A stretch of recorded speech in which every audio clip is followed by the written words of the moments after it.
In this devotional, I'm going to share with you 3 thoughts from Job 31, verses 24 through 28, where I'll ask the question, why is wealth so tempting?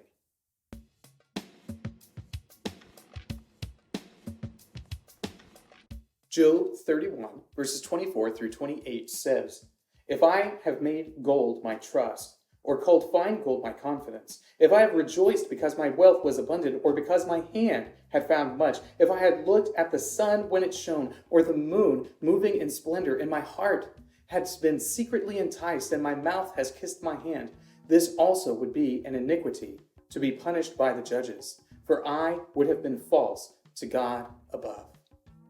Job 31 is really Job's last stand before God. He is going to explain all of the different horrible sins that people commit and how he hadn't done them.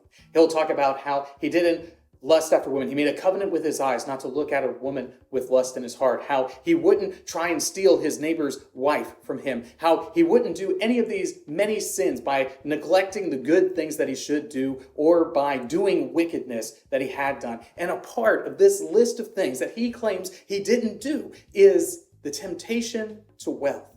He makes a point in saying that he wasn't a greedy man, that he didn't think that his wealth, which he had, was a lure for him to sin, that it wasn't in fact a temptation for him. And he recognizes that for many people, wealth is a great temptation. Well, in this devotional, I'm going to ask the question, why is wealth so tempting? And we'll answer it from Job 31, verses 24 through 28. Thought number 1, effective means. Wealth is a temptation because it is an effective means. It's an effective means to accomplish a whole bunch of things. There is not a lot in this world that can't be accomplished with the appropriate amount of money being thrown at it. But here's the problem.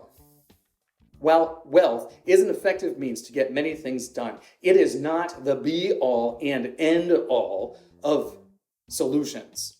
In fact, there are many things that wealth simply cannot fix, that it simply cannot provide for you. Wealth will not be able to repair your broken relationship with your loved ones. Wealth will not make you a person of high moral standing. Wealth is simply a means to accomplish ends. It's an effective means to accomplish many ends. And because of that, it's a great temptation for people to seek after wealth over and above anything else.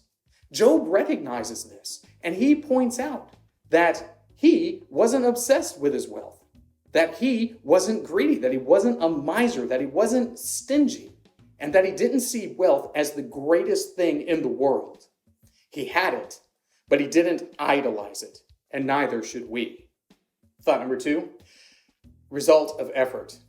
One of the reasons why wealth is such a temptation for people is because if you do work hard and you do put forth a lot of effort in making money, chances are good that you will make more money than if you had done otherwise. Meaning, if you work hard at your vocation, at your job, if you work hard to accumulate wealth, the chances are good that you will see a result from that effort. Chances are good that if you really diligently apply your hand to your work, that ultimately it will result in the accumulation of wealth. Because we know that, because we intrinsically realize that the more I work, the greater the chances of me being successful at gaining this wealth, it will be a demonstration of the great work that I had done.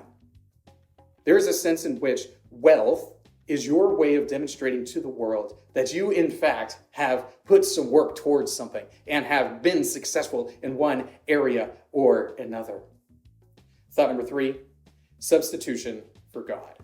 And this is the big problem with seeking after wealth over all things, and why it's such a temptation. Because wealth in and of itself can become the thing that you worship. Jesus says to the rich young ruler how difficult it is for those who are rich to enter into the kingdom of heaven. What did he say? He told the guy to give up everything that he had and come and follow him. And what happened? That rich young ruler went away sad because he had many possessions. You see, his possessions had become a substitute for God. When wealth becomes something that's of ultimate value to you, then wealth is what you are worshiping. And when you substitute God for wealth or any other thing, you have, in essence, created an idol.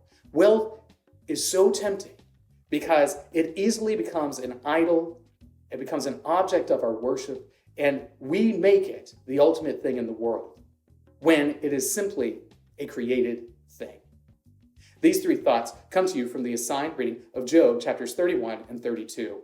If you'd like to read through the Bible with me, you can do so by subscribing to this channel, by clicking on the link in the description, or by joining the Facebook group Through the Bible, where we are reading the text of Scripture together.